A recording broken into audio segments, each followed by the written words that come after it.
All right, good afternoon, everybody. Welcome to the newly streaming sponsored showdown here with Amazing.com. Today, we're going to talk about keyword research, and I'm super excited to give you a whole bunch of good new information about how to research and structure and organize and group your keywords for more effective advertising campaigns. So, you'll want to make sure you have a pen and paper, and we're going to dive in, and I will speak much slower today, maybe a little too slow, but I'm going to definitely pace myself after the kind of mayhem that ensued upon us last week. I'm going to stay slow and steady now that we've got all of our technical issues resolved. Okay, so keyword research. In today's class, we're going to talk about exactly how you do effective keyword research to make sure your advertising campaigns are profitable and successful. So like we've talked about in the past, the thing with keywords is it's all about small bets. In fact, almost everything in advertising is simply a small bet, and you really know nothing until you see what the results look like, right? So you have to test and then get feedback from your small bets, and then you can make some big moves, right? So you start with a good strategy, which is what today's session is about. If you're sitting here, you're taking in strategy and making sure that you don't just throw a bunch of keywords into a campaign and hope that your money is well invested. So we're going to start with some small bets, and then we're going to roll into some big moves as we proceed through the next 10 weeks. So keyword research is a bit like gambling, right? It is a series of bets, and some will be winners and some will be losers, but even a few winning keywords can make a huge impact on your business and your sales and your revenue. So the first thing we're really working on here is putting together a peach of a hand, right? We want to get everything super organized, super targeted, and come in playing our A game right as we enter the stage and hit enable on our campaigns. The first rule in keyword research is that it's really an 80-20 game. You always want to keep in mind that about 80% of what you do may not work, but the 20% that does work will drive 80% of your sales. It's pretty common in business for that to be a standard formula. Definitely is the truth with keywords, which is why we kind of hedge our bets early and really hone in on our buy keywords when we put things together so we have the best chance out the gate of being profitable. Second thing we're going to cover today is how to structure our keywords. I think a lot of people do keyword research, which is just about selecting those keywords, but very few people actually go in and structure the keywords for the Amazon algorithm, right? Once again, structure is always in service to the algorithm. Our goal is to make sure that the algorithm gets all the signals that we want to send it regarding our targeting and our campaigns and our products. Third thing we're going to cover today is how your customers use keywords to buy your product. A lot of people with keywords, they get hyper-focused on precision, especially people with a background in Google AdWords, which I have an extensive one, but I have to tell you that Google and Amazon are not the same. In fact, they're completely different. Amazon is a bit of a search display hybrid, so you really need to be stepping up your game. And it's not about the precision of your keywords as much as blanketing the entire path to purchase. The path to purchase we discovered last week. How does your shopper look for your products using keywords, and what types of searches are they using?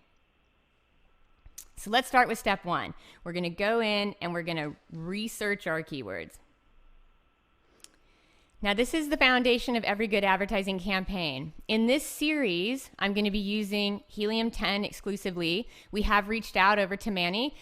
He is a friend of mine and super awesome. And I've reached out to him to see about a code for you guys or a discount code. I think there may be one that already exists for Amazing members, but I'm going to make sure that Jason follows up on that request today to get you guys something to use this tool in a special capacity. But everything I teach in these first 4 weeks is going to be using the Helium 10 tool, because in reality with Amazon, as long as you're getting the real data from a good source, it's going to work fantastic. As long as you're using real Amazon data and you have access to the kind of metrics I'm going to show you how to leverage here today, you really only need one good keyword tool. And I think this one will do everything from competitive to keywords to market share, and we'll keep it really simple.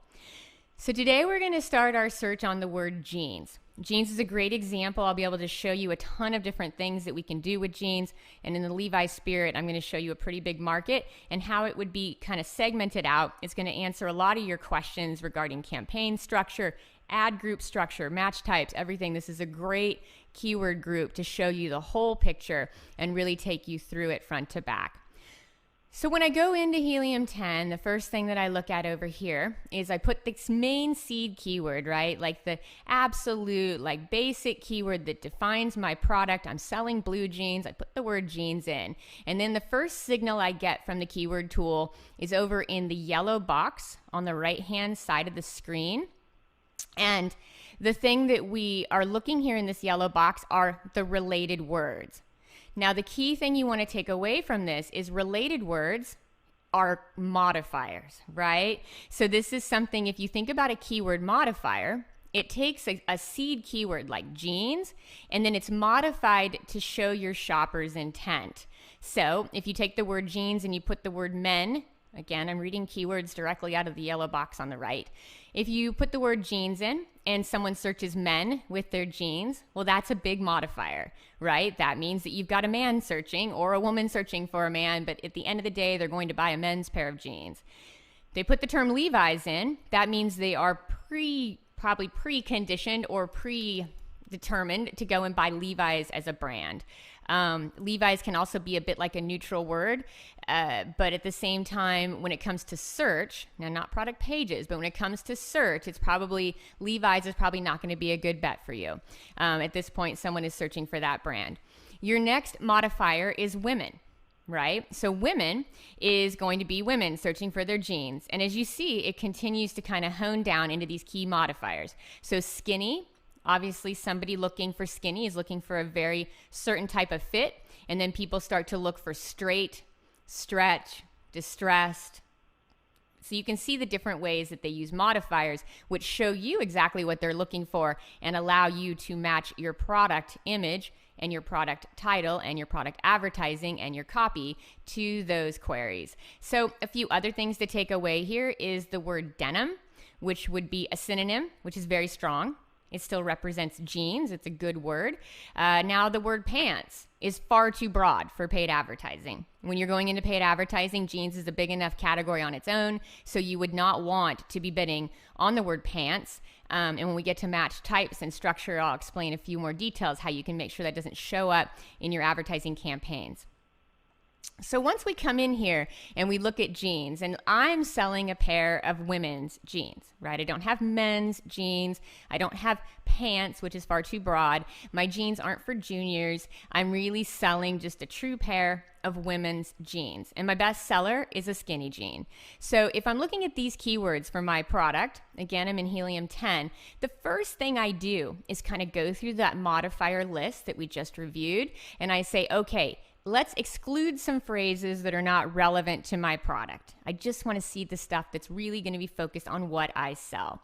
So from here, I'm going to say, okay, let's filter out men and men's and pants and juniors. Now keep in mind, if you have a men's pair of jeans as well, it would be a completely different campaign and a completely different keyword funnel. It would not even go into the vicinity of your women's skinny jeans that we're going to be selling today. So your first job is to get very selective and very focused and make your first shot count.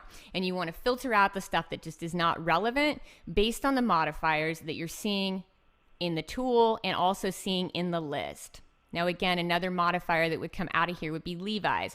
But again, if I am Levi's, I'm going to use those as brand keywords. If I'm advertising Levi's jeans, if I'm not Levi's, they're going to be filtered out.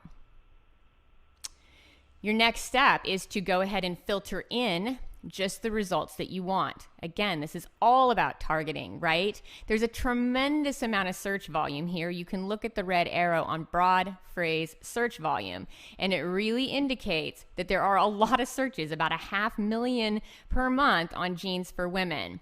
So your first modifier is the word women. So this is going to be where you're starting everything. So up in your phrases that contain, you want to signal to the keyword tool that you want any phrases that contain the word women or women's, because that is the first modifier that we're going to tackle today in our research process. So as you can see, I can pull this up, and then I have jeans for women and women's jeans and women's denim, right? So you start to see the synonym works well. Jeans and denim are the same thing.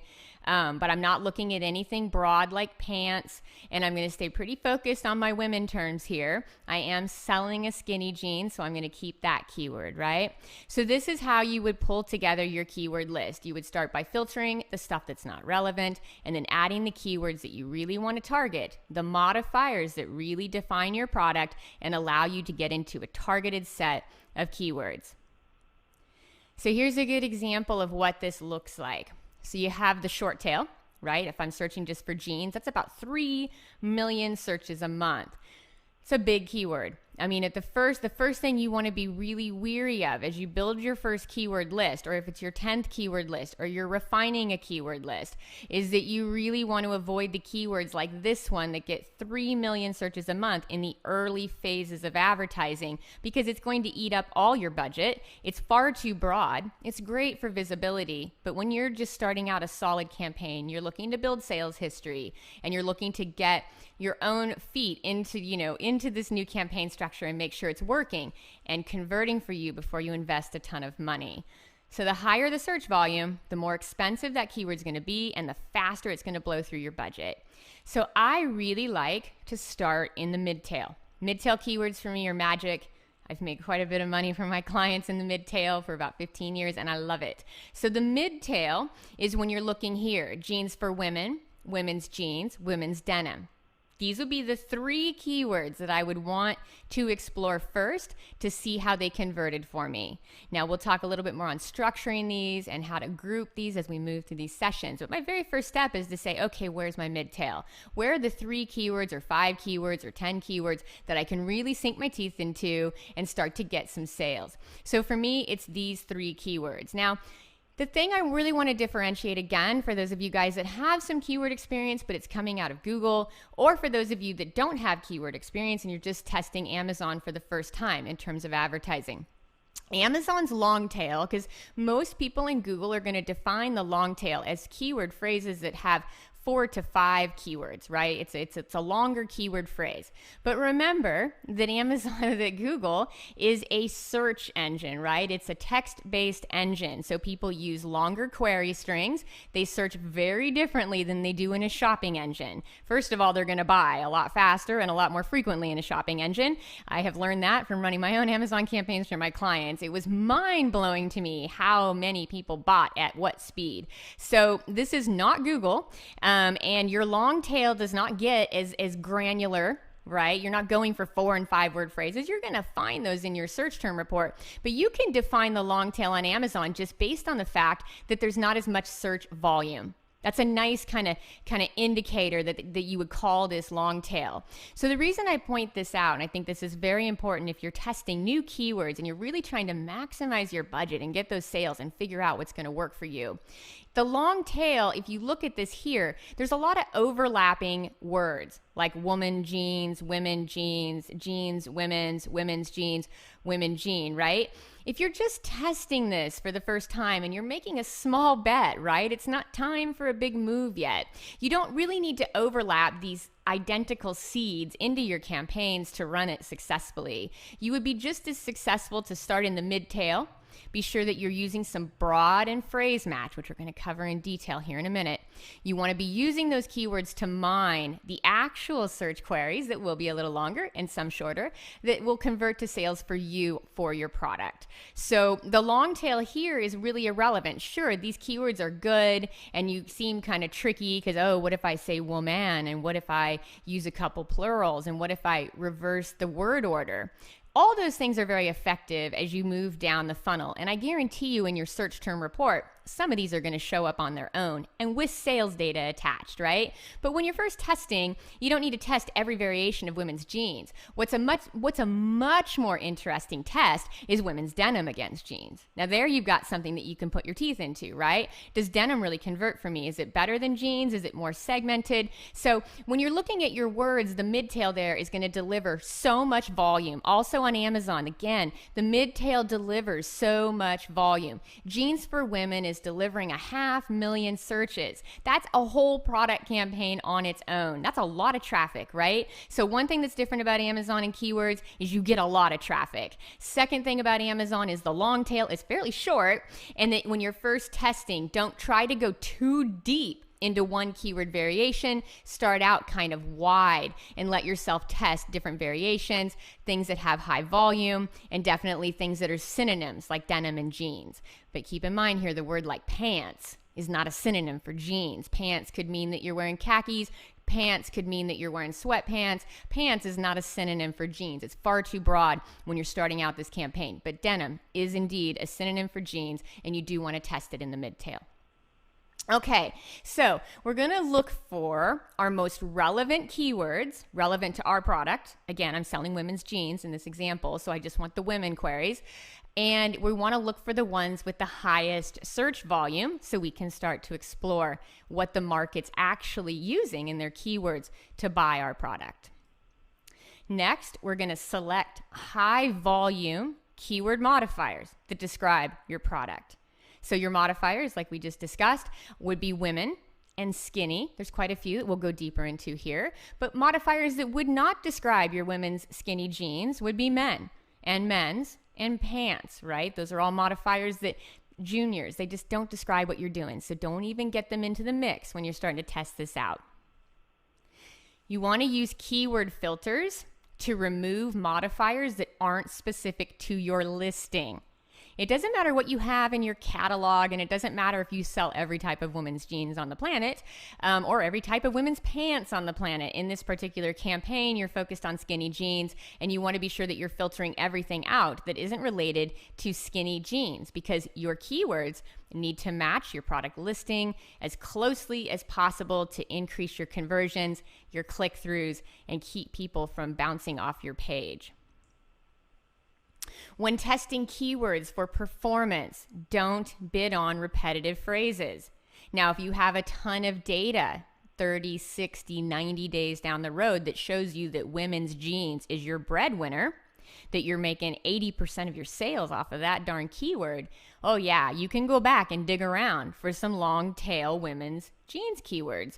But initially, there's no reason to overlap your keywords with the same seeds. You want to really keep those modifiers clean. You want to focus on the big ones. You want to use match types to explore for keyword discovery. So avoid those repetitive phrases in the long tail initially until you have that small bet placed and you know you're ready for a big move. Long tail keywords are segmented based on search volume, not length. This is not your mama's Google, right? You are not over in your old keyword categories where people use a text-based engine. Amazon is a search display hybrid. There's plenty of visual things for people to look at. Amazon is designed for shopping. They have a customer base of Prime members that have trust established and an incredible return policy that eliminates any risk. Amazon is not Google. Your long tail is not just based on the length of the keyword. It's absolutely based on search volume and relevance and whether or not it overlaps with those big seeds that are going to drive all your traffic. Big takeaway is that 20% of your keywords will produce 80% of your sales. So if you take these small bets and you pick a few strong keywords out the gate, you're going to do far better on those small bets by getting them ranked, getting them selling, getting them structured and organized, and getting them optimized than you would putting a whole bunch of random stuff into your campaigns and hoping for the best. That's a bit like rolling the dice, not playing your cards. Now, the way that you want to select your keywords, the 3 key takeaways here is when you're looking at a keyword outside of the modifier being incredibly relevant for your product and your listing, the other things that you're going to look at here is what is the expansion potential of a keyword. like looking at the difference between jeans for women or jeans women, right? If I take that for out of there, I'm going to get a little more expansion out of those two words, and I'm probably interested in that. So jeans for women, very interesting to me. On the relevance front, I'm going to bid on that. But you also want to be looking at these modifiers and these keywords that show you that there's some expansion there, that your shopper is most likely to add a word in front or behind it, or maybe use something like denim to replace jeans. And you want to look for those expansion kind of keywords, because that's where you get your scale, that's where you get your search terms, and that's where the gold is. So your last thing you look at is demand. This is important no matter how you're using keywords. You definitely want to sink your teeth into the keywords that have high search demand. Don't be scared of them. Don't try to get too granular and start out too low, because you will not be meeting enough shoppers in their buying decision process to take any kind of category leadership. So you want some demand in those keywords. You don't want to start with stuff like jeans. That's too much demand, but you definitely want to tag those women's, and you want to make sure that you're tackling all the big good modifiers in that group. So next, now that we have a good basic keyword list and we have a clear understanding of the modifiers that actually apply to our product and our listing, our next step is to take those keywords and to structure them. And I can tell you right now in this session that about 95% of your competitors don't have a grasp on this and don't do this in a strategic way. Let's go ahead and look at this. So now we're going to start to look again in this awesome tool that shows us real Amazon search data. I'm going to pull up my women's jeans keywords, and I'm going to say, okay, how are these match types, right? And what this means, I'm going to explain match types in detail to you here in a few more minutes. But before we get into the details of what a match type is, again, we're not trying to get granular or focus on perfection here. We're really focused on learning how our shopper buys, because it doesn't matter if your keywords are pristine and you're testing every match type. That's not nearly as important as you having a strategic understanding of what your shopper does when they go out to look to buy your product on Amazon.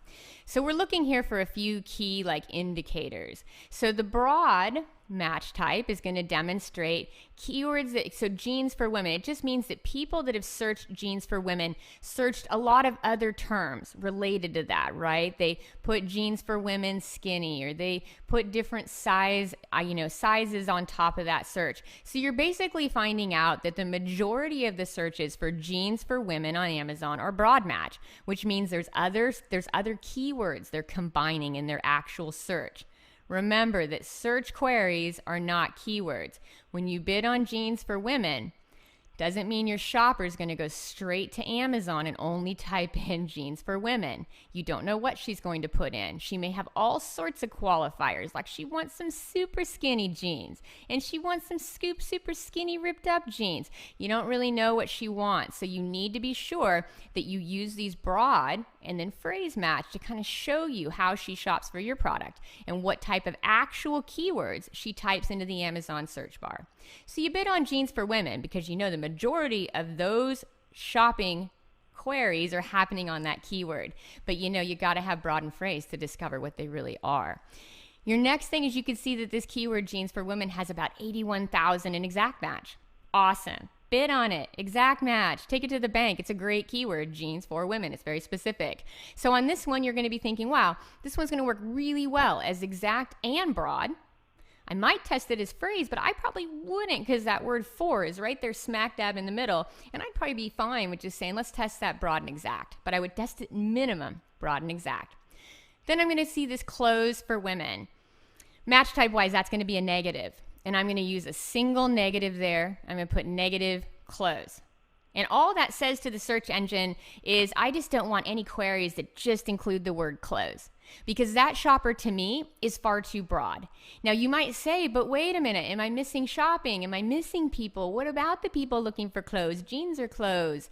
No, because the problem with that is you have 500,000 searches on jeans for women. You can't go cluttering up your campaign or your budget or any of your targeting or your optimization efforts on a word like clothes. Unfortunately, advertising is very much about sacrifice, like all things in business. You can't do everything. You got to give some things up. Like all great design, like anything that works in this world, you sacrifice, right? You just got to get rid of some of the things. Not all possibilities can be yours, right?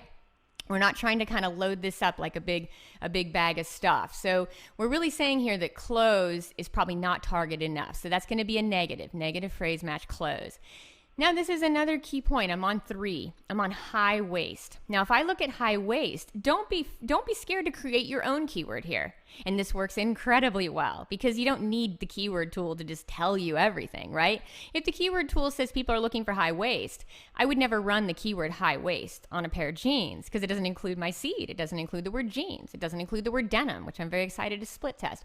So if I'm looking at this, I say, high waist. I'm just going to create a custom keyword there. I'm going to put in high waist jeans, right? I'm going to take my main seed, I'm going to add it to high waist, and I'm going to create what I call a custom keyword. I do it all the time. They work incredibly well. Don't be scared to know how your shopper buys and create your own keywords along the way. That's the best way to do it. You know how they buy. You track the search queries. You track your search terms. You do this research. You know what they're looking for. And the more you get to know your shopper over time, don't be scared to speak to them with the keywords, assuming that, hey, if you want high waist jeans, I have some.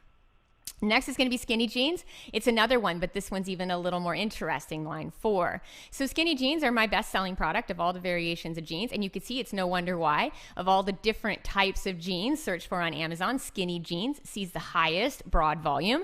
So of course, skinny jeans are popular across the whole search engine, so mine sell best, and it's not shocking. So I look here at skinny jeans. Now, this is where we see, okay, 191,000 on the broad side, but the exact match is horrible. It's like 8,000. Not that I wouldn't test it, but it's not nearly as exciting as broad, right? So I'm going to assume skinny jeans is just 2 key words, skinny jeans. And I'm going to assume that the lady shoppers are putting words in front of skinny jeans and behind skinny jeans to get exactly what they want. And I definitely want to learn what that is. So skinny jeans would be a perfect candidate for phrase match. I'd love to test it as broad, test it as phrase, test it as exact. You know, I'm making small bets. I definitely am putting all my bets on skinny because that's what I sell.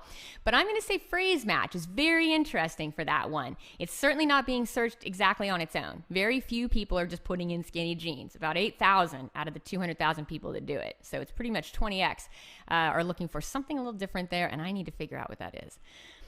Next one I'm going to look at is going to be ripped jeans. My skinnies aren't ripped, so I'm going to put a negative for ripped. Single word, negative phrase match, ripped at campaign level, right? So campaign level negative on ripped. Now I'm going to go ahead here and there's jeans women, and I love to do that. I'm definitely someone that advocates bidding on those shorter kind of phrases where I can use phrase match more effectively. So I've got jeans for women, and then I've got jeans women on 7. Because we've removed the word for, which is a bit of a stop word, I'm very excited to test jeans women as phrase match as well. And you can see here, look at again, you got 118,000 ladies looking for that with something before it, something after it, something else in the search query, some variation that is not exactly that keyword, right? So only 3,000 people are going out onto Amazon and typing in jeans women. The other 115,000 are putting words in front or behind that keyword to do a custom query. And since sometimes up to 20% of all search queries are new, you got to discover what that is. Do not rely on the keyword tool to lead you down that path. It's your job to learn how your shopper buys. It's the job of any advertising professional as well. So we come over here and we look, okay, low rise. Another custom keyword, right? Once again, you're going to have to go for your broad and phrase on these. These women are just not typing these in solo. They're adding words in front and back again. But on low rise, once again, low rise what? Like low rise anything, right? That's super broad. So I'm going to definitely create a custom keyword there, and I'm going to say low rise jeans. And then, of course, boot cut jeans, same thing. I'm going to say jeggings might be another word for skinny jeans, and I would go research that, but it certainly wouldn't go into my initial strategy. I would feel much stronger going after women and skinny, and I would look at jeggings, and as I start to get some traction in sales history, if it looks appropriate, I would probably add that in as a test. All right. So now as you go through this, now I have taken my keywords from the women's jeans and really segmented them down. And I know my best selling pair of jeans are my skinny jeans. So I'm going to put a campaign together just on my skinny jeans. I'm not going to put any of my other jean styles in that campaign because you can already see that my shopper immediately goes from looking for women straight into the style, right? She goes from women. It's like a very clear path to purchase. It's either women, men, boom, style. And then I imagine there's tons of like small kind of long tail size searches and, you know, fabric searches and color searches. You know, do they want dark denim, light denim, right? There's probably so much I'm going to find in my search term report here. But my first path to purchase that this is showing me is women, and then boom, into skinny. It's my bestseller campaign, solo campaign just on skinny. So when I set this up, you're going to see I have skinny jeans. I have skinny jeans for women. These are all very good keywords, right? Skinny jeans women. Again, I take out that for so that I can get a little more phrase match in there, right? So these are all great keywords, and these are all going to go in. The ones that I think are very relevant, especially those first ones with good search volume, they're going to all go in. The skinny jeans would be broad and phrase in its own ad group. But all of these skinny jeans for women, they're all going to go into my groups. So what would it look like when I was done with my list? Well, it would look something like this. So my broad match would be jeans for women. I already know that 500,000 women search for this, but they don't all search it exactly. So I do need to see what they're doing. And I want to go as broad as possible to discover as quickly as possible because I know I have jeans for women and I know they sell. Next thing is skinny jeans. That's a good broad one. Jeans for women, another good broad one. Jeans skinny. Skinny jeans women, great. Now on my phrase, I'm looking for those 2-word kind of really good focus keywords that can have a lot of searches in front or behind them, right? Keywords can be added on either end to make a pretty powerful search. So I'm just going to take my short tail there. I'm going to take skinny jeans, jeans for women, jeans skinny, and women's jeans. I mix my words around a little bit because when you're talking about phrase match, you want to get all the phrases, right? Phrase match says to the algorithm, and let's go back and kind of review that if you're new to this, because I want to make sure that you really have a super detailed understanding about how match types work, because they are how you communicate with the algorithm, and these are as clear as campaign structure is to winning with the algorithm. In the world of keywords, your match types are the game. That's the absolute card you play, and you will win every time if you play it better than your competition. So when we come into this broad match is just saying to the algorithm, hey, I just want anything that is similar to this, jeans for women. And I have found the Amazon algorithm is far better actually than the Google algorithm at just giving me stuff that's pretty relevant. Like you would rarely in a broad match manual campaign come out with something like pants or something really crazy like that. You may see it in your auto campaigns for sure. If you give Amazon auto room, they'll put some crazy stuff in there. But if you're doing broad match, exact match, you're going to find that it's pretty steady. You're going to find that this is a really nice way to set up your campaigns, and you don't have any risk really of Amazon giving you anything too irrelevant on a keyword like jeans for women. Now you have to make it convert. It's going to be very competitive, a lot of search volume, which means it's expensive. But there's other factors that we'll cover here in a minute in our final decision process, how we're going to select these keywords. But your broad match just says to the algorithm, give me everything related to this. I sell jeans for women and I want everything related to this. If it contains like words like jeans for women, I know that I have jeans for women and I know my product converts very well on that. Now, when you get to phrase match, that's where you tell the algorithm, okay, I only want keyword searches that include this phrase exactly as I've put it here. So I'm telling you skinny jeans, jeans women, right? Jeans, skinny, women's jeans. I'm saying this phrase, skinny jeans, in that word sequence has to be there for you to match my product to this keyword search. They can put anything they want in front or behind it. Skinny jeans ripped, skinny jeans, and that's your job to kind of negative those out, but skinny jeans ripped, skinny jeans tight, super skinny jeans. They can put anything they want in front or behind that core phrase, skinny jeans, and you'll take it. Next is going to be exact, and that's where you say to the algorithm, look, I just want all the traffic I can get on this. Jeans for women. Skinny jeans for women, skinny jeans women. These would all be exact match for me. But so I never want you guys to take away from a class that you would neglect exact match. It's golden. You're going to see incredible conversions on your exact match keywords. They're going to convert higher than most things. They're super targeted and you got to be there. We're going to cover this path to purchase in detail in a minute, but don't neglect your broad and phrase because you are trying to learn more about your shopper, because advertising is a perfect way to get up close and personal with the way someone uses keywords to search for your product. Okay, so your goal is to enter the conversation happening in the shopper's mind. There's already a conversation going on there. That's the beauty of search. That's the power of keywords. There's a million strategies that we're going to lay out here over 12 weeks. But the power of keywords is in one thing and one thing only. And that is that the shopper is telling you what they want in real time. They're communicating a clear set of criteria that they want to buy. And your goal is to enter that conversation that's already happening. If they want skinny jeans, you show them skinny jeans. If they want skinny jeans for women, you show them skinny jeans for women. It's a very simple kind of matching process, but a lot of people overlook it. The second piece of this is I doubt that you really know every keyword, every potential keyword that your shopper could possibly use to describe your product, which is why you got to put a little bit of money, a little bit of bets on those broad and phrase. Definitely going to leverage your broad and phrase match for reach and keyword discovery. They accomplish both. They get you in front of shoppers more frequently. They allow you to get more market share. They allow you category leadership. Definitely your broad and phrase do all those things. Now, keyword discovery, in terms of learning what they actually put behind and before and with those keywords, you're only going to get that if you bid on broad and phrase.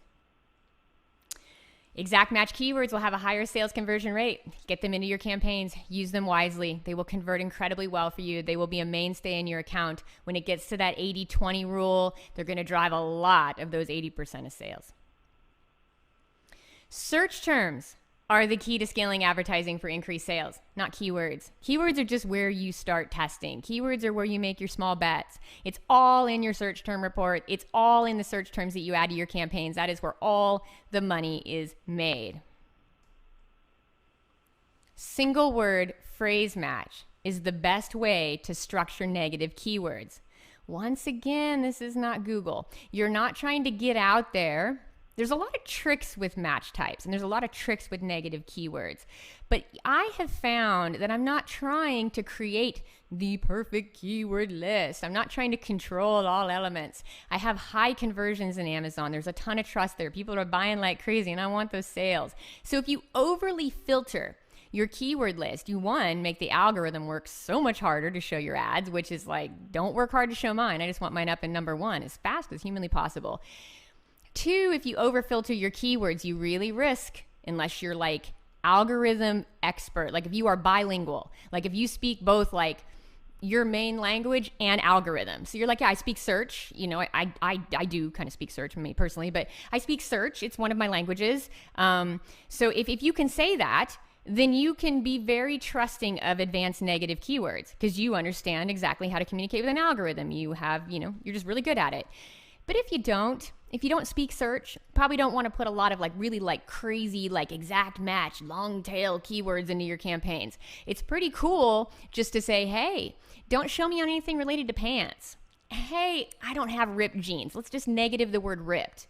I don't have black jeans. Let's put a negative on black. I'm seeing a lot of women are looking for black, and my jeans aren't black. They're really light. Let's just say negative on boot cut. These aren't boot cut jeans. These aren't in this campaign. We're focused on skinnies. So they're not for men, negative.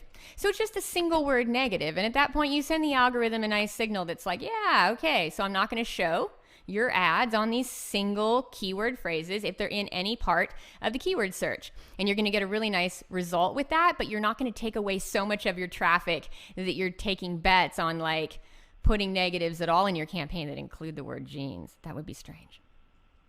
All right, so keywords. 20%, right? You're going to put in 20% of these keywords and 80% of your sales over time. All those numbers that I've shown you that grow over time are happening out of search terms. My keywords are just the place that I begin testing and I make small bets so that I can go ahead and put down my big moves. Match types. Okay, so here's how you determine your match types. This is very important because this is a business decision. All things in business are, in the end, related to all sorts of things. The resources you have, the strategy that you have, the data you have on your product. How much sales data do you already have? If you don't have a lot, you should be testing very incrementally until you have a lot of sales data. So everything is based on good judgment in business. So when you're looking at match types, you want to be thinking if you have a good amount of budget and you want to discover the right keywords, then you would put your bets on broad and phrase match, and you would put them in single groups. You would bid for rank. You'd be pretty aggressive about those because you got budget for it, and your primary goal is to discover all the ways that women search for skinny jeans. If you have a really tight budget, if you're really like starting out on this and you're trying to build this slow and steady, which is so cool because that's how every business starts, you definitely want to focus on your buy keywords. Keywords that you know they're buying. I would forego the modifier women if I had a budget, and I would only stay focused on the skinny words. So even though women is a big, juicy mid-tail keyword and I love it, I would probably, if I had a budget and my client had a budget, a tight budget, I would say, oh, just start on skinny. Let's just get the skinny working. You got skinny jeans, they're your best seller. Let's just stay on that one modifier and get all sorts of good data discovery-wise on skinny jeans. Let's start with our good skinny jeans keywords. We filtered it down. Let's not put like the broad women search yet. Let's not try to go out into that 500,000 searches and see what we get. Because if we have a budget, we're going to run out of budget by about 10 a.m. if we test that. The next thing is going to be reach. Like some point, and boy, this is a lot with my clients over the past 15 years. This is always the game. This is what I specialize in is scale and visibility and reach. If you're coming out to somebody and you're saying, man, I have a budget on this. I have some sales data. This is my best selling product and I want reach. I want to acquire new customers at scale. I want to become a category killer. If that is your goal, then you need to be focused on those keywords that are high volume. Jeans for women, right? You go right to the top of the food chain. You don't go any broader than that because that would be silly. But you would start right at the top of your most high searched, that are going to cost you the most money, mid-tail keywords that are still targeted but very, very high volume. So, you have to kind of look at these things together. When you look at your keywords, you want to be thinking about this. And again, if you're really on a tight budget, your exact match keywords are going to be good to you, but you got to put some bets on broad and phrase so you can start to learn how your shopper buys. And if you have an unlimited budget, you should be focused on discovery even before reach. You should really be seeing with your broad and phrase match how people are shopping, how women are shopping for your product before you dive in and try to go full boat on the reach category. But if you've already done both these things, you've worked within your budget, you've done some good discovery, you have tons of sales data, then you can kind of hunker down and focus solely on reach, which is a fairly aggressive strategy. You bid for rank, you do lots of broad, and you kind of hit really strong in the market. Okay, so our next step, we're going to come on in here and we're going to group our keywords. Now, this is something that you're going to be setting up, just getting in preparation for Act 2 when we start to build campaigns. But before you even get to campaign builds, you need to be thinking about how these keywords are going to be grouped. Such a big part of the equation, right? Because grouping your keywords is when you start to kind of hunker down and see how your shopper actually looks for your product, right? By thinking in groups, you're going to become really good. Instead of thinking about data and thinking about keywords and thinking about all these kind of crunchy things, you're going to start thinking about your buyer and your customer, which is where it all begins anyway. So if I'm looking here, I go back to my related words. Now, since I started with my related words, I've done a lot of filtering, right? I put jeans in, then I filtered it down to women. So now I'm just on the women jeans category. So if I start to look at groupings here, I can see that outside of women's jeans, they are grouped by style. So of course I have more than just skinny jeans. Skinny jeans are my best seller. I'm going to start there. But as I start to put my whole catalog into advertising, I'm going to focus on some of these other modifiers to capture more of the market share against other product variations. So I can see here in the related keywords that they're looking at skinny, they're looking at ripped, they're looking at the rise, they're looking at distressed, and they're looking at boyfriend, right? So I start to get a sense that these are going to be the main modifiers, and I start to look at other products that apply or are described exactly by those modifiers. So now we start to look at our keywords from a different lens, right? We say, okay, I'm going to go ahead and build a campaign because this is a fairly high search volume. When you're going in, let's just say this so you have a number. When you're looking at a search modifier that is over 50,000 searches, at that point you have to seriously consider putting that product into its own campaign. You really wouldn't lump that product into another campaign. So if I'm doing jeans And if I only had skinny jeans, I have one big, good skinny jean campaign with all my women keyword, all my jeans keywords, all my skinny jeans keywords. But if I'm not just doing that one product, then I'm definitely going to have a separate campaign for my high-waisted jeans, for my skinny jeans, for my ripped jeans, just based on search volume. The broad search volume is just too high to put all these in ad groups, right? And the modifiers are too strong. They're looking for a very distinct product here. Now, if I had a product where these keywords all describe the same product, one campaign is more than sufficient. 80% of that time, that's true. But if I have a product where the modifiers do not describe the same product, like there's no way that a woman who's looking for skinny is necessarily looking for ripped, is necessarily looking for black, isn't necessarily looking for boot cut. They're not even the same thing. So when I start to look at these things, high waist and low rise, I start to see, okay, I need to make sure my products are actually going to be correctly matched to these modifiers. And I really want to segment those out into their own campaigns because I have a product that matches each of these modifiers, and there's enough search volume to merit that investment of time, and also that's going to definitely convert a lot better for you.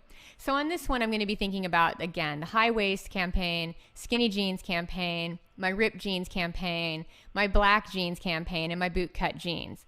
Now, because of my product, I'm going to also be thinking of high waist jeans because I'm not scared to do some custom keywords, high waist jeans and low rise jeans. So my product though, it's not ripped. None of my jean styles are ripped and none of my jeans are black. So I am going to use those as single keyword negative, negative ripped, negative black. But the rest of these will all be built into their own campaigns and they will be separate product campaigns.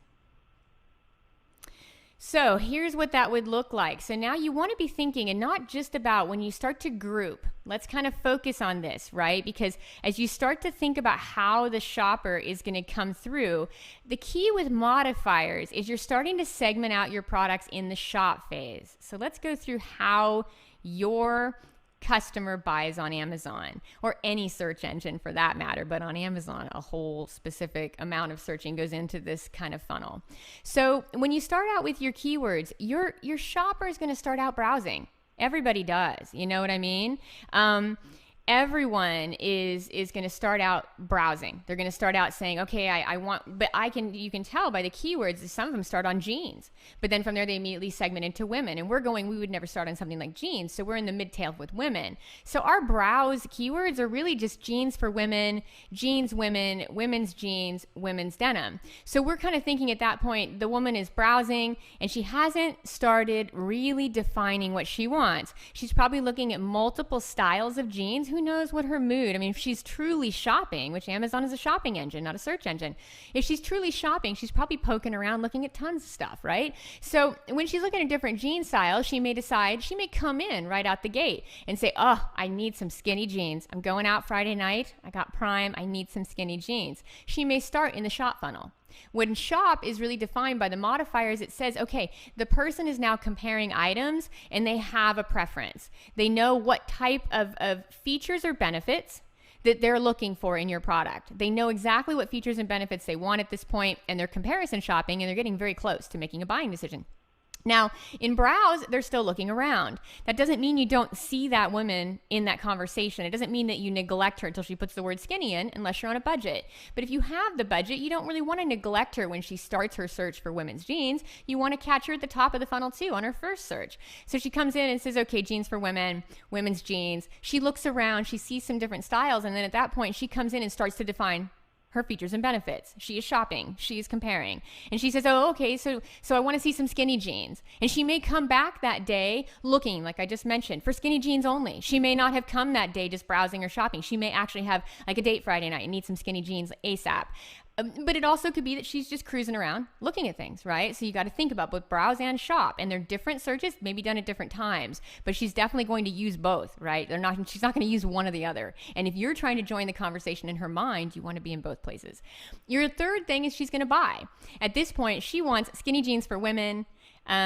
She wants, distressed jeans for women. She wants some black skinny jeans or some ripped skinny jeans. She's getting pretty particular on what she wants. And this is more than a modified search. At this point, she's getting clear. Like if she can find some black skinny jeans, she's going to put them in her cart and buy them, right? So the closer they get to the buy funnel, the more specific her searches are going to become. And the more you're in the shop funnel, the more she's going to be covering the exact, in terms of her variance. She's going to be looking for features and benefits, and she's going to get really clear about what those features and benefits are going to be. So these are the 3 ways that your customer is shopping, and you want to understand all 3 of them. You're going to see tons of buy keywords in your search term reports. Tons. If you put together a really strong manual campaign with these shop keywords. So when you put in skinny jeans as broader phrase in a manual campaign, all those beautiful skinny jeans buy keywords are going to show up in your search term report by the hundreds. Seriously, and they go right back into your campaigns as exact match, and then you know exactly what keyword she's buying on, because in your search term report it shows you how many orders you have for that keyword, and you're going to know, wow, I got 25 orders on skinny jeans for women. I got another so many orders on these other kind of modifiers. So you definitely want to pay attention to the search term report, but it's using these shop keywords effectively as broad in phrase that will bring you the buy keywords in the search term report. So this is going to be the very best way to kind of really think about your customer, think about how they're shopping, and start to kind of bucket your keywords into these ad groups. So these are ad groups within your campaigns, right? So you're going to have a browse ad group where you think people are fairly browsing around with a separate ad group bid according to people that aren't buying as quickly, a lower bid in browse.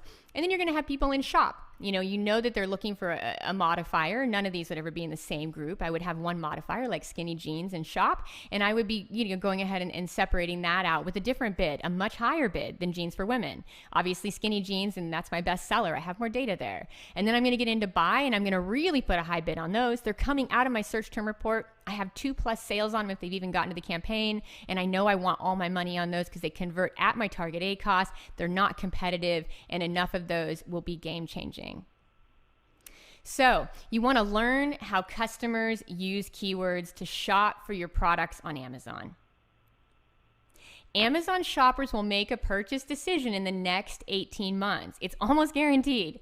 If they're shopping a category and they get detailed into it and they're using shop and buy keywords, it's highly likely that they're going to get in there and buy that product. So you really want to be sure that you're there for the long run, and you want to be sure that you're there no matter how they search. You want to catch that woman when she searches for jeans for women. You want to catch her again when she starts looking at skinny jeans, and you want to catch her definitely at the end when she's looking at those skinny jeans for women, right? So you want to be, entering the conversation in her mind all the way through the cycle, because you need to give yourself 18 months for that person to come back and need those skinny jeans. Some ladies have a date on Friday night, and some ladies need to lose 10 pounds before they want to buy those skinnies.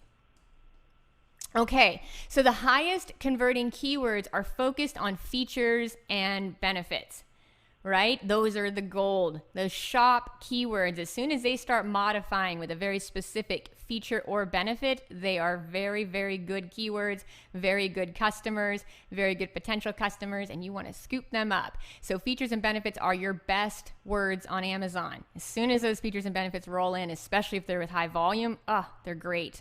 I want to differentiate on this one more layer down, though, for those of you guys that have a different type of product. You can also be looking at problems and solutions.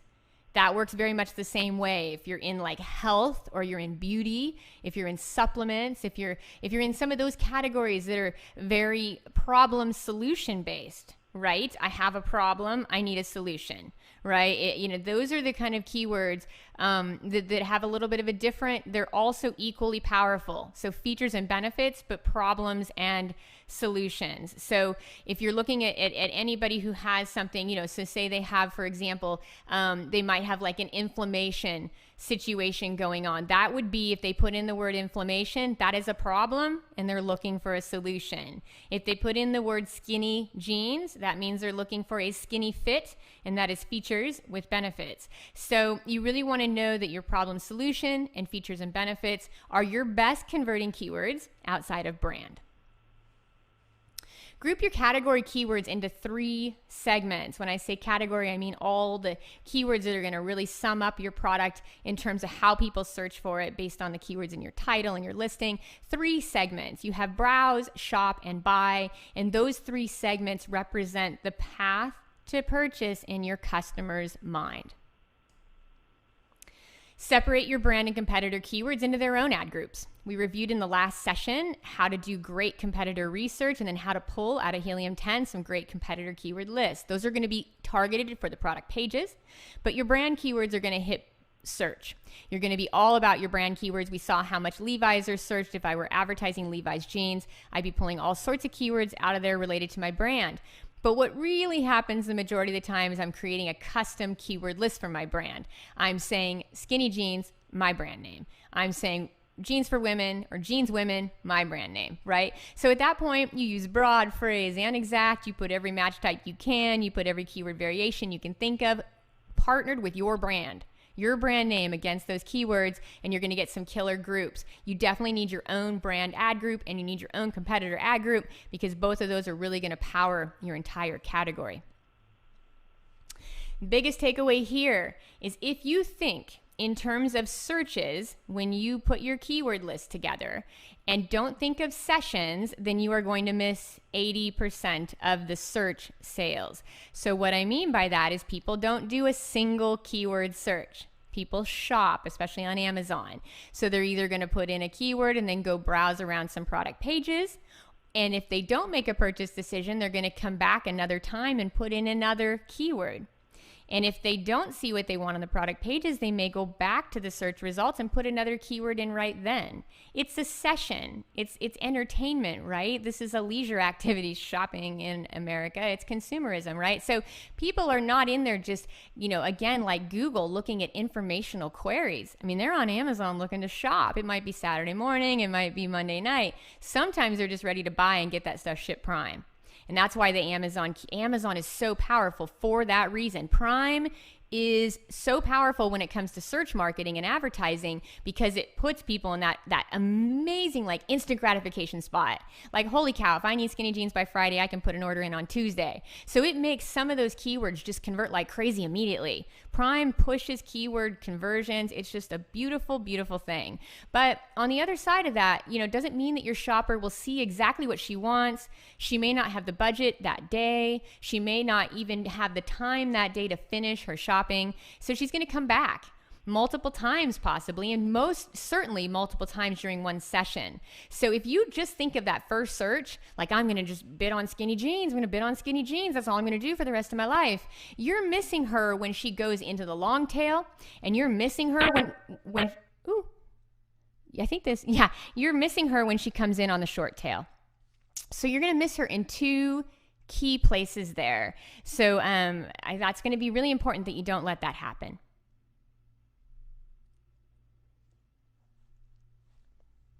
Hold on, guys. I'm checking the audio. It's been super streamlined. I want to make sure we're still right on here before I go into this.